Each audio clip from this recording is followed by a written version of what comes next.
How's everybody doing? All right, I'll try to, you guys are going to leave this meeting and you're going to be like, this is the most exciting Kenosha County Democratic Party meeting you've ever been at. This bearded guy got up and started yelling at us. They told me I have 30 minutes, so hold me to that. My name is Sachin Chheda, and I'm the director of the Fair Elections Project. The Fair Elections Project is a nonpartisan, nonprofit campaign to make elections meaningful again in Wisconsin. And we're a bipartisan organization, nonpartisan organization, co-chaired by former Senator Dale Schultz and former Senator Tim Cullen. Each of them, at one point or another in their career, served as majority leader of the state Senate when their party was ascendant. But they've now joined forces to try to fight for a stronger, better electoral system in Wisconsin. Now, I'm a Democrat. I used to be the chair of the Democratic Party of Milwaukee County.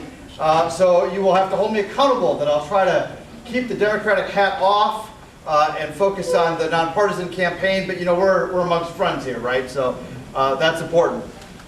I start the presentation by saying, let's think about the day after. Now, for most of you, you're thinking about November 9th, 2016, right? Not what you expected to happen, not what I expected to happen. But I want to go a little farther back in setting the stage and say, let's think about the 2010 and the 2012 elections in Wisconsin and around the country. So in 2010, you'll recall that the Republicans had a really strong year. They elected Scott Walker governor. They elected Ron Johnson to the U.S. Senate, beating Russ Feingold after 3 terms. And they won a very strong aggregate majority. If you add up all the Republican votes and all the Democratic votes in assembly seats all over the state, 99 assembly seats, the Republicans got about 250,000 more votes. 53 or 54% of the aggregate vote. And so they got 60 seats in the legislature and the Democrats got 39. That was what we call a rational result. They got more votes, they got more seats. It's not proportional. I'll talk about that a little bit better later. But it makes sense in a district-based system. Now we fast forward to 2012. We've had 2 years of tumult and chaos in our state's political system, a huge fight over Act 10, massive cuts to public education, people protesting in the street and at the Capitol, a gubernatorial recall, 9 state Senate recalls. People remember all the state Senate recalls, right? Big one around here.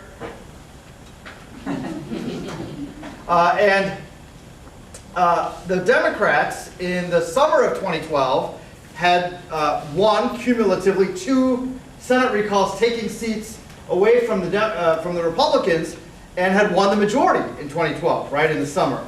And so I think your Senator Bob Wirch had been a member of the minority, then became a member of the majority, and that will be important later.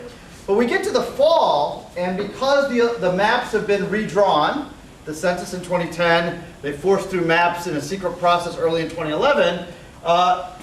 We get to the fall, this tumult has happened, the Democrats get a huge victory.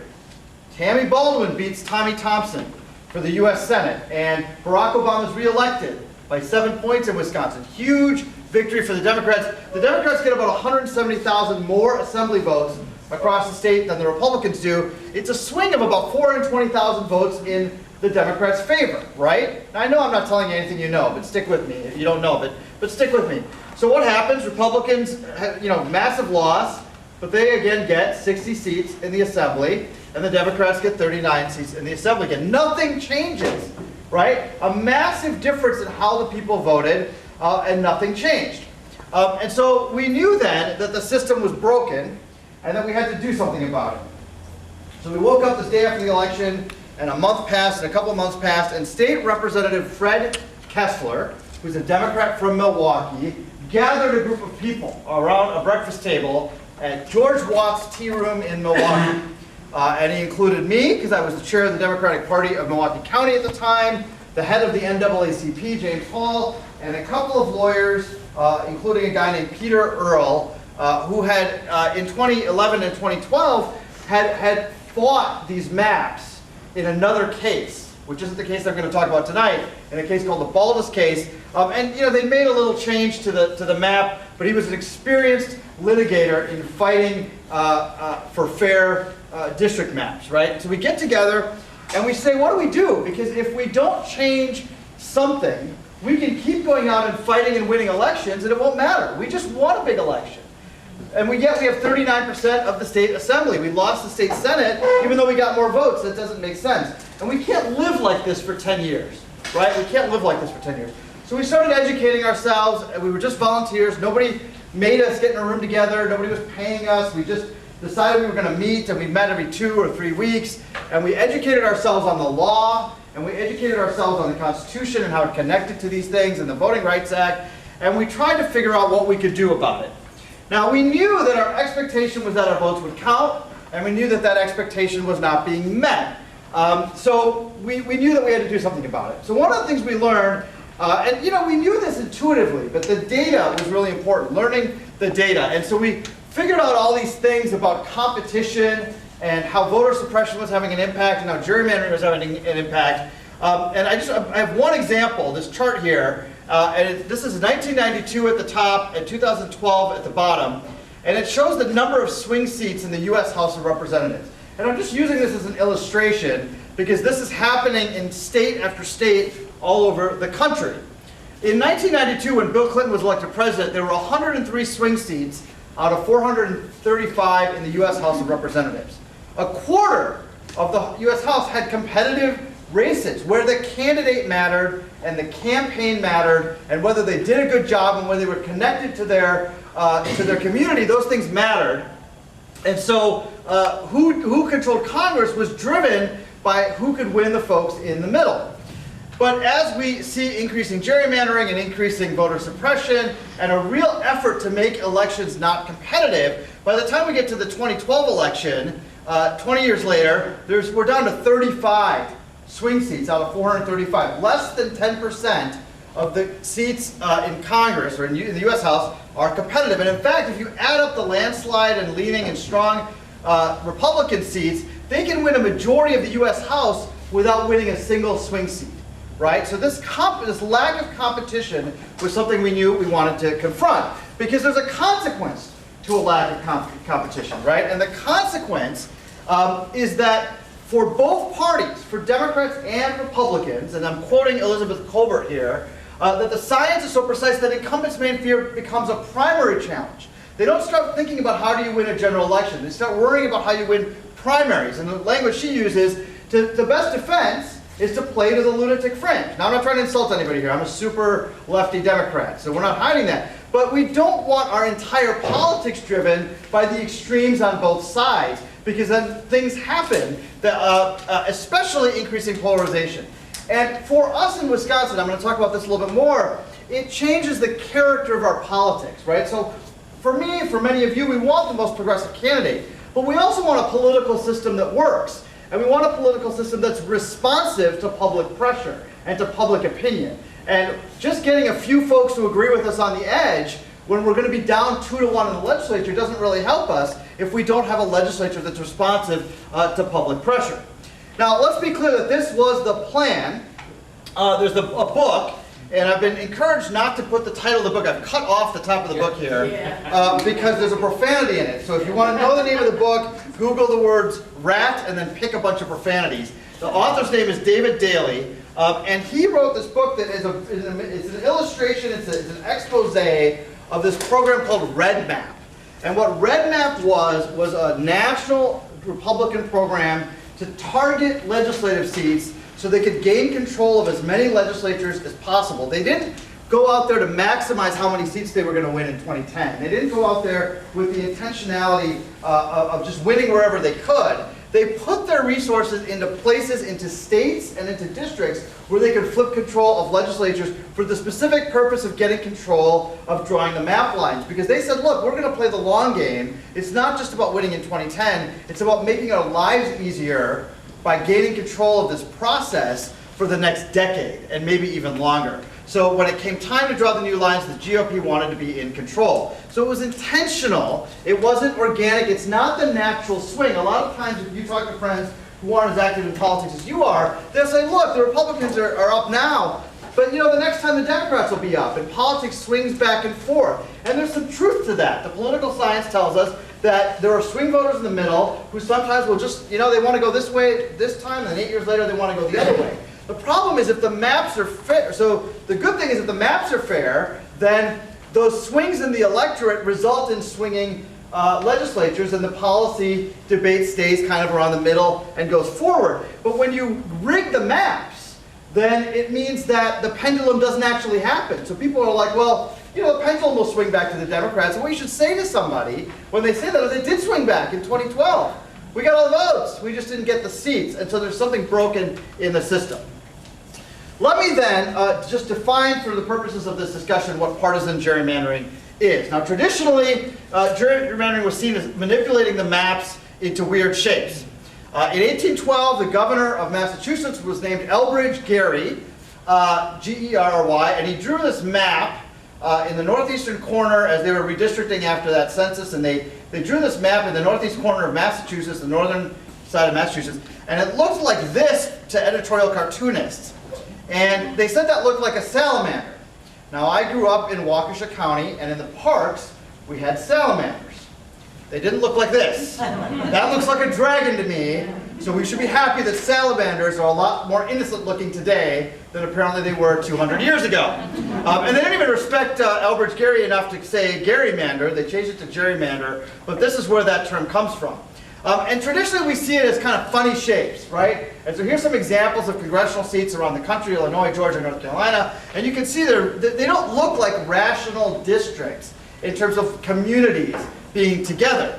Here's an example. Democrats do this too. It's not just Republicans. Democrats, when they have control, they do this. Here's a map in the Baltimore metro area where it squiggles all around and here and here and there. And this is very intentionally drawn to limit the power of Republicans to elect who they want in this part of the state.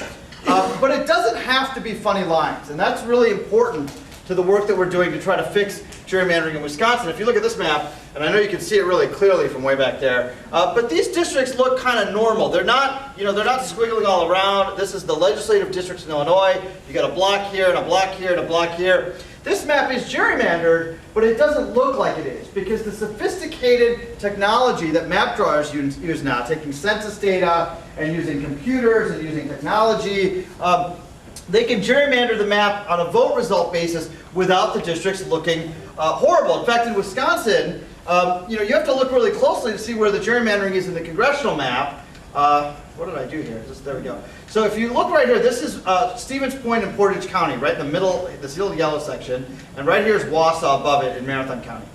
And if you see this little yellow spot, see how it curves around here? Well, traditionally, I'm going to do it without I'm going to use my hand here. Traditionally, this part was here, and this part was here, and it kind of, was a straight line like this, and this was a straight line like this. This has a Democrat, and this had a Republican after the 2010 election.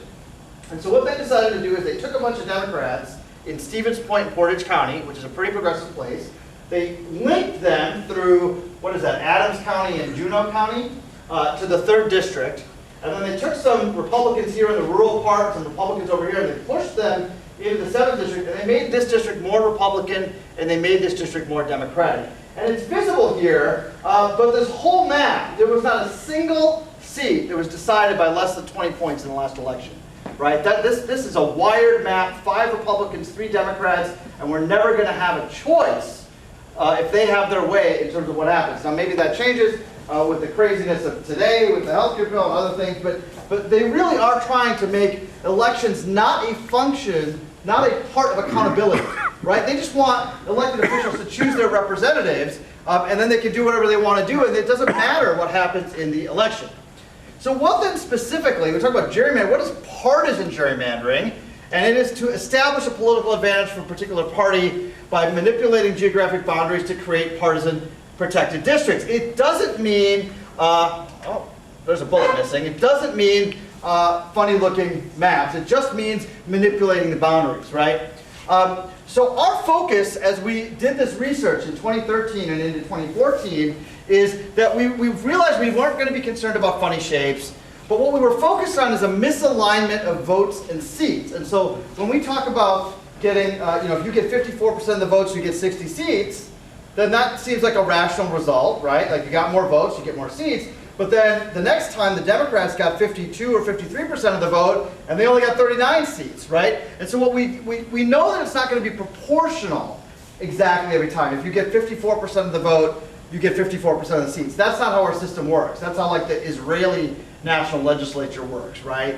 But that's not how our system works, is we have districts. But we do expect partisan symmetry, right? And what that means, and what we think the Constitution requires, and what we think the Supreme Court agrees with us on, is that if one party gets 54% of the vote, and that means they get 60% of seats, then if the other party gets 54% of the vote, they should get something close to 60% of the seats. That people should be treated equally, right? That Democrats are just as important as Republicans, and that we have a one-person, one-vote system. That's what we're trying to get to. And that comes down to the majority should rule, right? If you get a majority of the votes, you should get a majority of the seats. They should be aligned. And that's what we realized we needed. Now, there were a bunch of criteria that we learned about in the redistricting process. I'm not going to go through these in detail, but there's federal requirements and state requirements. One person, one vote is a big deal. Making sure the districts are kind of compact. And that we keep communities together, right? Communities that should be together should be together. But we realized that they were doing something different, right? That they weren't paying attention to those criteria, and they were doing something different. And so we wanted to understand what they were doing so we would know how to combat it. And that is when the goal is to misalign seats and votes, is to do something called packing and cracking. You guys might have heard these terms. Packing, very simply, is taking as many people who support one party, the minority party, the losing party, and get as many of them into as few districts as possible. They're going to win big in those districts. So in Democratic districts, Republicans wanted Democrats to get 80% of the vote, or 90% of the vote. So they would use up all their votes in those very few districts. And then they'd crack the rest of our supporters, the rest of the Democrats in this case, and they'd put them into other districts where the Republicans wouldn't win by 80% of the vote. They wouldn't get 80% of the vote, but they would get 55 or 60% of the vote. They'd still keep the districts not competitive, but the margins would be comparatively much narrower. Let me illustrate it like this. And I should have said this. Let me do this. You tell I'm an amateur. So if you haven't signed this yet, I'm going to pass around a petition that says you want to end partisan gerrymandering. So every petition, if you ever ask to sign a petition, people just want your email address. That's why we're, yeah. So if you put your name on here, that's great. Please put your email address on here, and then you can get it on a list. We don't send a lot of email, but I can keep you updated on what's happening in the case. And then we have these fact sheets. There might not be enough. I printed 50 of them today. I'll skip Nikki because she can get one some other time. I'll skip Matt because he can get one another time. And take one and share if you can with your neighbor. And so this is in there, right? So basically, let's just imagine the hypothetical purple party and the neon green party. We have 64 voters. We have 4 districts. Now, what happens in a map like this, where people are distributed evenly and fairly, is let's say there's a Green Party candidate, not the Green Party, but a neon green candidate. And they're in this district right here, and they run a really good campaign. They're really connected to the community. They're very persuasive, and they peel off a couple of likely purple voters, right? Then they're going to win that district. But down in this district, the purple candidate is a lot stronger, better candidate, better campaign, more articulate on the issues, really connected to the community. And so they peel off a couple of green voters, and they win. The campaign matters. The candidate matters. Their grasp of the issues matters. Their connection to their neighbors matters. In each of these districts, you're actually going to see democracy in action. But if you take a whole bunch of the green voters and you pack them into this district over here, this funny U, and you only have a couple of purple voters, the candidate of the Green Party here could be awful. They could be dumb. They could be rude. They don't even have to shower every day. And they're going to win because the purple candidate's not going to peel off enough green voters. And then in these 3 districts, the purple, there's way more purple than there are green. I think it's 10-6 in this illustration. So even if the green candidate peels off, right, that marginal edge, their better candidate, the purple candidate's going to win. The margin is too much to overcome. Now they could be the ones who don't shower. And the map has decided that there's going to be 3 purple representatives and 1 green representative. And none of the campaign matters, none of the candidates matter, none of the election matters. You might as well not have it. The map has pre-decided what's going to happen. So that's how you actually kind of manipulate the lines to figure out who's going to go where. Now, somebody might ask about independents. There are independents. But the political science shows that most independents vote most of the time for one party or the other. And so even though an individual person might be somebody who swings a lot back and forth, and there might be a few of those people, in the aggregate, we can measure in America, we can measure the two-party vote, and it has statistical meaning, right? And we can predict the results, because independents, by and large, don't win elections, and they don't actually affect the results of elections if it's not already competitive or close, right? Now, if you have a 50-50 district, the independents matter a lot, right? You have to convince them to kind of go one way or the other. But if you write a biased district, then there aren't going to be enough of those swing voters to make a difference.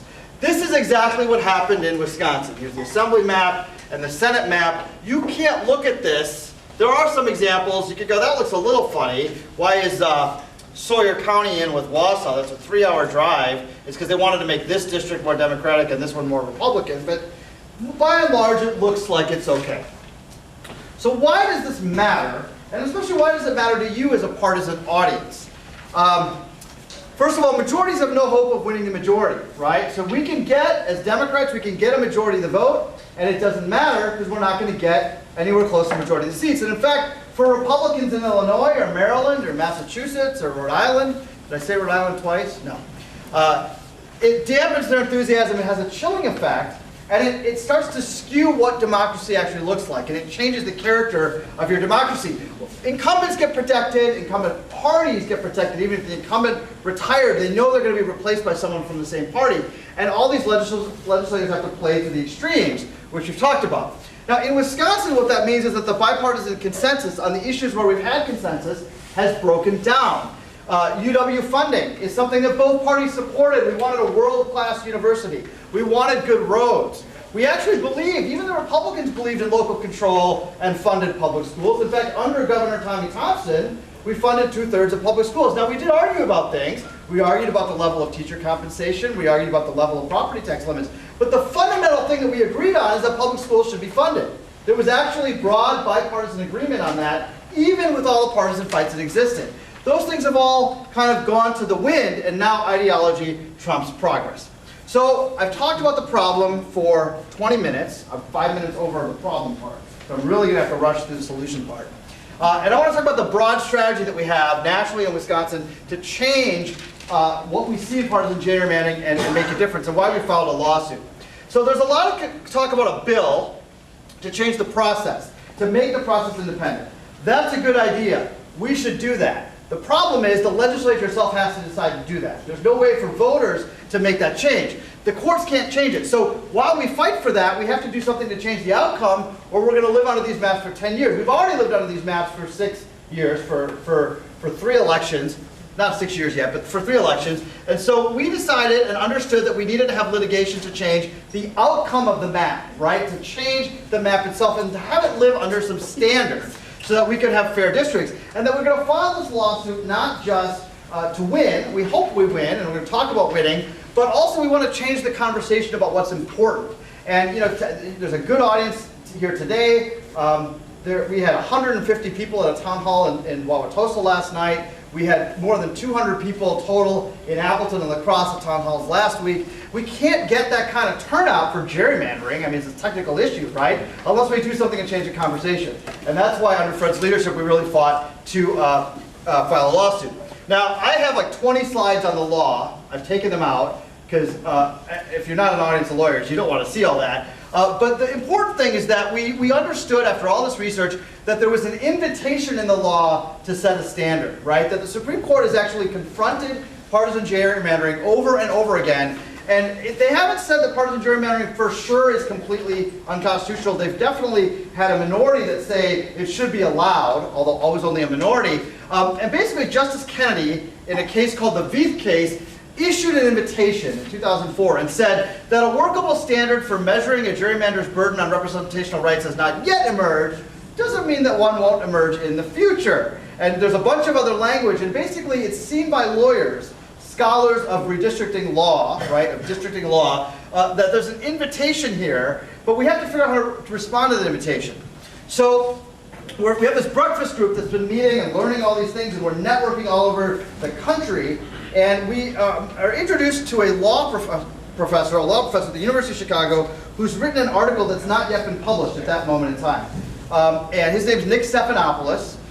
Brilliant, brilliant, brilliant guy. He brings along to this meeting at the George Watts Tea Room his girlfriend, who then becomes his fiancée and then becomes his wife, who's also a brilliant lawyer named Ruth Greenwood, who happens to be the voting rights director for a nonprofit based in Chicago. And they say, we have a solution. And you guys have figured out all this data about Wisconsin. You are the problem. And our solution is this thing called the efficiency gap. And it is the core of a standard, of a test that the Supreme Court could apply. And we were like, great, you guys help us, you help us raise some money, you put a legal team together.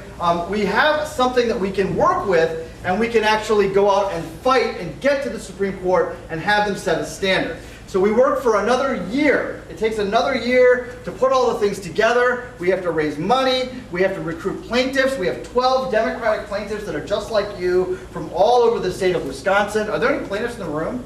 So I've literally said that, and somebody's like, oh, I'm here.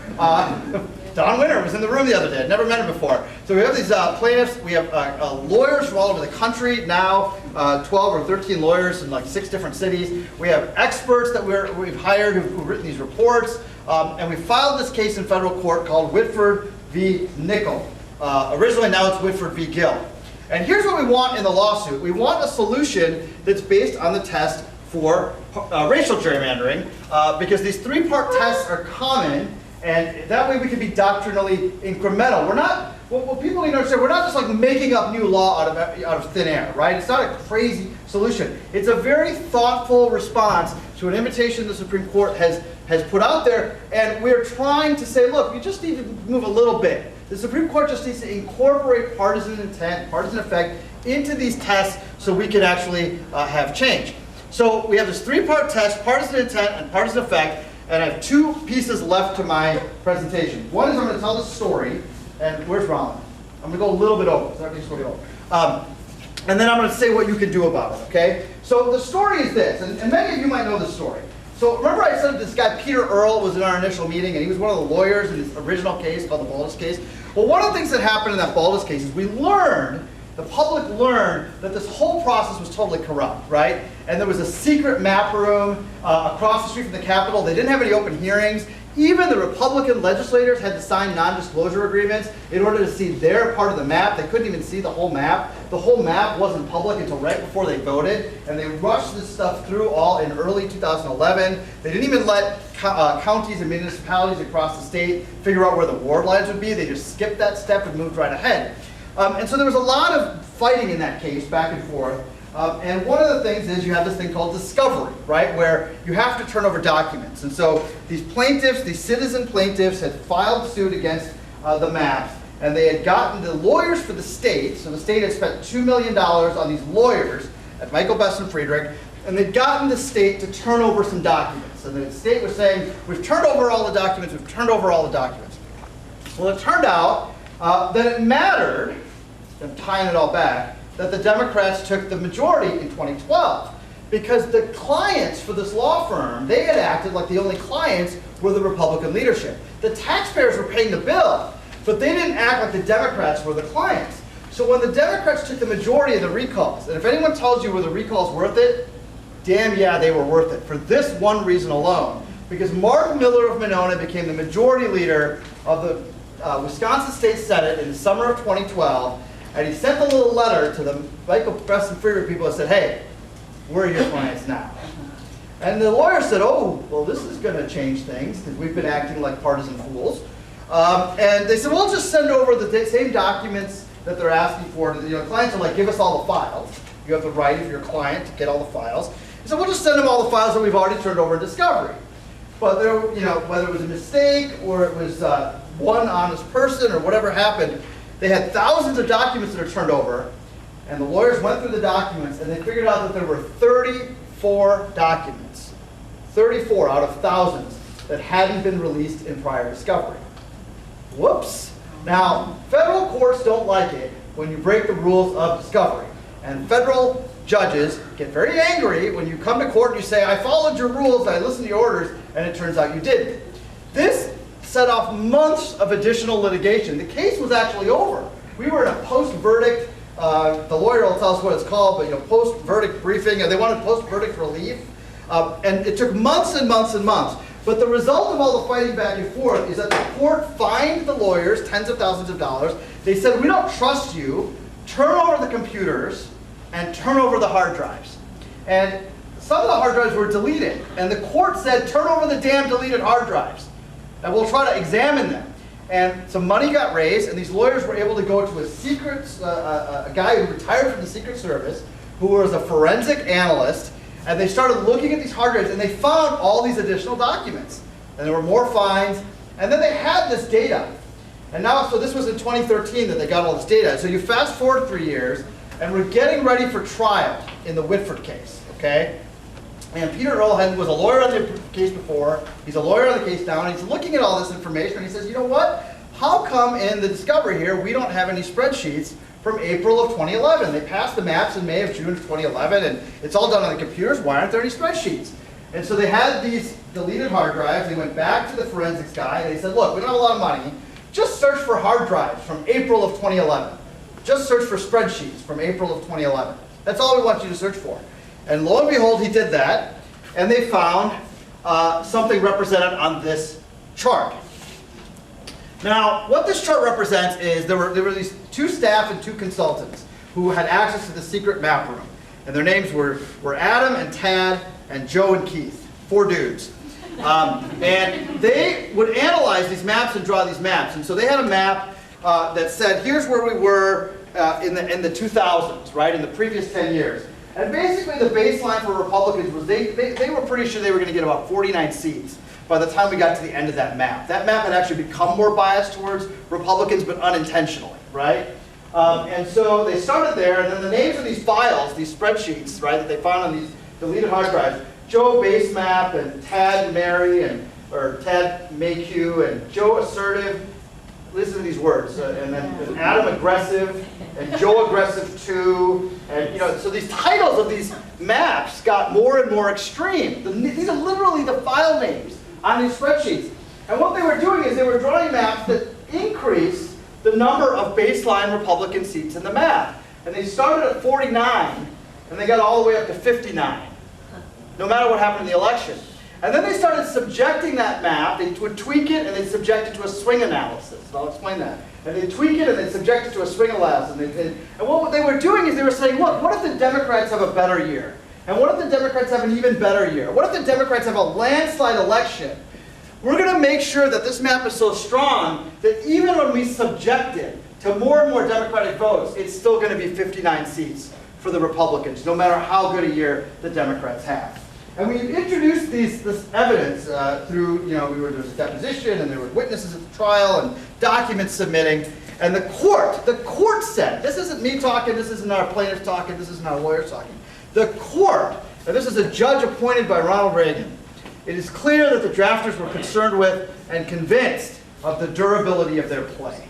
And they knew that they were doing this for partisan reasons, and it was incredibly convincing to the court how this information was unearthed and how it was displayed, that it was so clear. And in fact, one of these 4 guys, Keith, super honest guy, professor at the University of Oklahoma, he got into a deposition, he got on the witness stand, and bless his heart, he told the truth.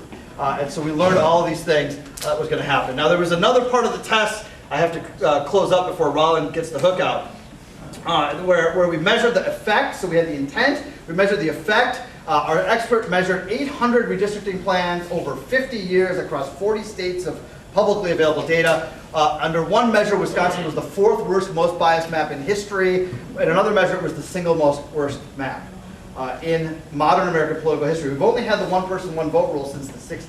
So we can't measure stuff from before the equal population rule. But since then, it's literally the worst map in the country. It achieved the attending effect. It secured for Republicans a lasting assembly majority. The partisan effect was proven in federal court. So don't listen to all the crap that Robin Voss says about how it wasn't. It was, and I can quote a judge. And they also said that it wasn't justifiable. There's a whole technical, like we went into justifiability. Can it be done fairly? We proved that it could. This was a 4-day trial. The opinion is 120 pages. So if we win, it's huge because it changes the rules, not just in Wisconsin, but potentially around the country. And it's an outcome-based win. No matter who draws the maps, whether it's the legislature or a commission, the maps would have to be fair. And even if we don't win, we're moving the debate forward and we're changing the conversation and we're actually engaging people in a discussion of the corruption that's happening in Wisconsin and around the country. And we're engaging you as stakeholders. We're building infrastructure for political action, and we won. Yeah. We won! People are like, we won? Really? Yeah, we won! We won a federal trial. And for the first time in American history, a court said that a map was too partisan. And that had never, ever, ever happened before. And it was because a group of citizens, just like you, just like me, got together around a breakfast table and said, damn it, we're going to do something about it. And we got them to say that the Wisconsin Republicans gerrymander took politics too far. Now, the court issued a clear ruling. They ruled 2-1. There is an appeal to the Supreme Court. That doesn't mean we didn't win. We won, but there's an appeal. The state is spending oodles of your tax dollars to still try to get these maps upheld, even though they've been declared unfair and unconstitutional. The judges were very clear. We find that the political geography is not the reason, that there's no legitimate state interest. This decision is an amazing piece of writing. So I'm going to conclude with just the next steps, and I'm 5 minutes over, but I promise I'm in my last 30 seconds. We're going to have a Supreme Court argument probably this fall. It may get delayed until the winter. We hired a great litigator. We think we've got a good chance.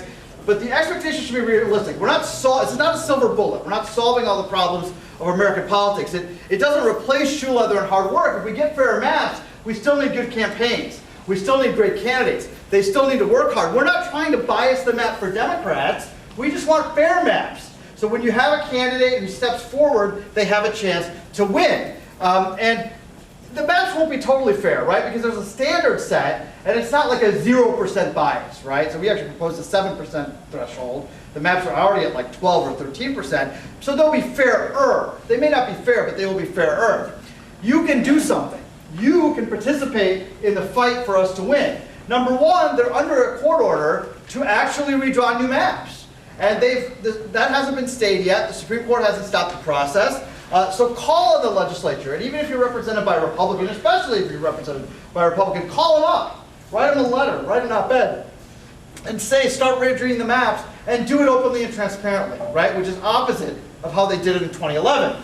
Support the bill that Senator Hansen and Representative Rurinka put forward to make the process independent.